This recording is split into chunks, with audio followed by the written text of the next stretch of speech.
Now let us see this question which says, in a piece of E. coli DNA, 200 cytosine and 140 adenine residues are found. Find the total number of hydrogen bonds present in this piece of DNA.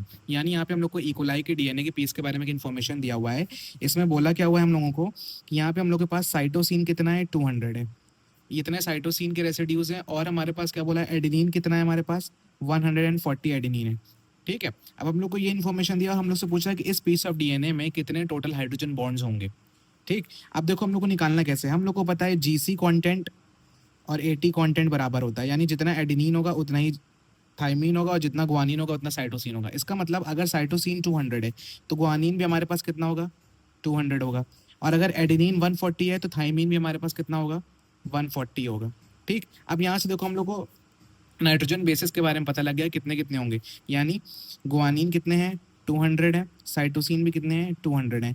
अब आप लोग ये सोचो, हम लोग को ये number नहीं पूछा, हम लोग से पूछा है कितने टोटल हाइड्रोजन बॉन्ड्स होंगे. सिमिलरली एडेनिन कितना बोला है, 140, और थाइमिन कितना बोला है, 140.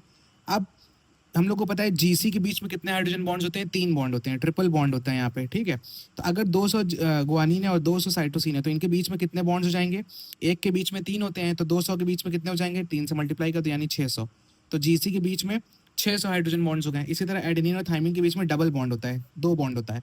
तो अगर 140 हैं दोनों, तो अगर एक के बीच में 2 बॉन्ड्स होते हैं, 2 हाइड्रोजन बॉन्ड्स होते हैं, तो 140 के बीच में कितने हो जाएंगे, 2 से मल्टीप्लाई कर दो उसको यानी 280 हो जाएंगे. तो अब हम लोग को टोटल ऐड कर देना है कितने हाइड्रोजन बॉन्ड्स बन रहे हैं इस पीस ऑफ डीएनए में. 600 हमारा हो गया जीसी के बीच के बॉन्ड्स, हाइड्रोजन बॉन्ड्स, और 280 हो गए हमारे एटी के बीच के हाइड्रोजन बॉन्ड्स. इसका मतलब है 600 और 280 को ऐड करेंगे हम लोग तो कितना आएगा, 880. और देखो हमारे ऑप्शन में ये दिया हुआ है, ऑप्शन 4 सेज 880 हाइड्रोजन बॉन्ड्स. तो यही हमारा करेक्ट आंसर हो जाएगा.